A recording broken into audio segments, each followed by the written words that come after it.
Bizlerden parti milletvekilleri olarak gelen şikayetler doğrultusunda Türkiye cezaevlerindeki tutsakların ve tutsak ailelerin bize aktardıkları şikayetler üzerine bizler de cezaevleri ziyaretleri yapıyoruz.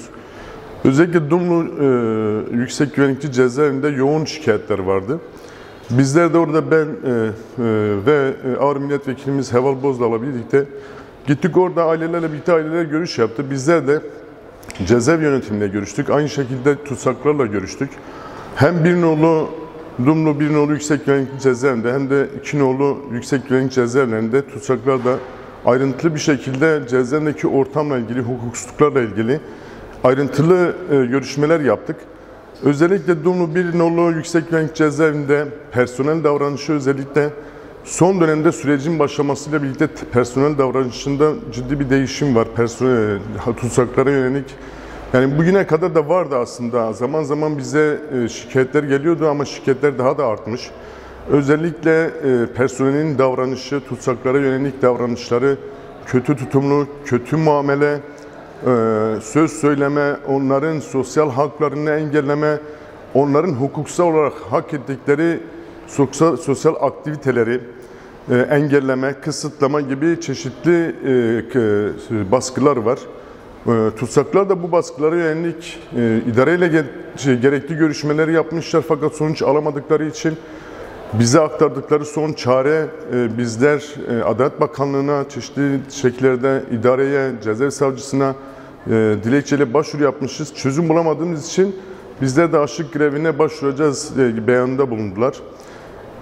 Bu ihlaller genelde yani bireysel, insani, insan onuruna yakışmayan muameleler. Birincisi sağlık hakkı engelleniyor. Tutsakların revire giderken ya da ki gelirken ya süreler uzatılıyor, başvuru yaptıklarında uzun vadeye yayılan doktorla yüzleştirme, o doktorla görüştürme çok uzun süre yayılıyor. Doktora götürürken kelepçeli bir şekilde muayeneler dayatılıyor. Ağız içi aramalar yapılıyor. Sosyal aktivitelere girip çıktığında cezaevi içerisinde özellikle detaylı aramalar yapılıyor. Ayakkabını çıkarma zorunluluğu, sürekli onların yaşamını olumsuz yönde etkileyecek şekilde baskılar mevcut. Gene onların sosyal aktiviteleri, kurs yapma hakları, havalandırma hakları çeşitli şekillerde zaman belli olduğu halde, mesela örneğin bitmediği halde havalandırma süreleri robokoplarla falan bir anda istedikleri zamanda keyfi bir şekilde toplatılıyor, içeriye alınıyor, engelleniyor havalandırma hakları. Haklarını kullanmak isteyen tutsaklara da zor kullanılıyor. Bu şekilde çeşitli, aynı şekilde hijyen problemi var. Hem koridorlarda hem cezaevinin içindeki mahkumların yaşadığı ortamlar oldukça kirli, temizlenmiyor. Bu şekilde de yani yaşam hakları ihlal ediliyor. Yani şimdi cezaevleri bir ülkenin hem hukukunu hem de demokrasisi açısından turnusol kağıdıdır.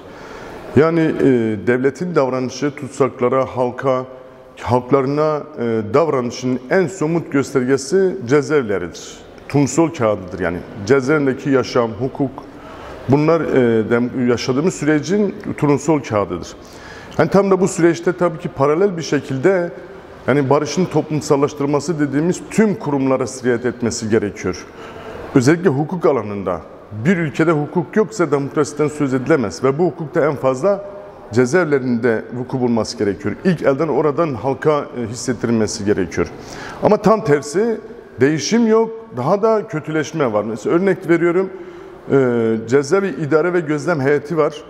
Gözlem heyetinin tutumunda hiçbir değişiklik yok. Halen cezasını bitiren tutsaklar çeşitli gerekçelerle özellikle cezaevi idare gözlem heyetinin kendini mahkeme yerine koyup infaz yakıyorlar, tutsakların tutuklu sürelerini uzatıyorlar, erteleme yapıyorlar.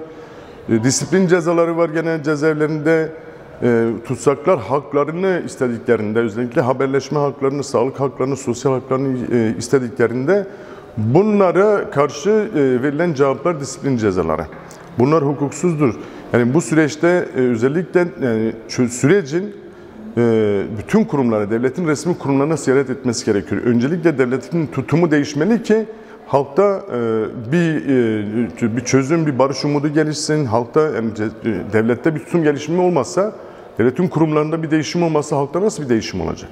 Yani bunun sorgulanması gerekiyor. Özellikle halkın beklentisi cezaevlerinde bir değişimin olması.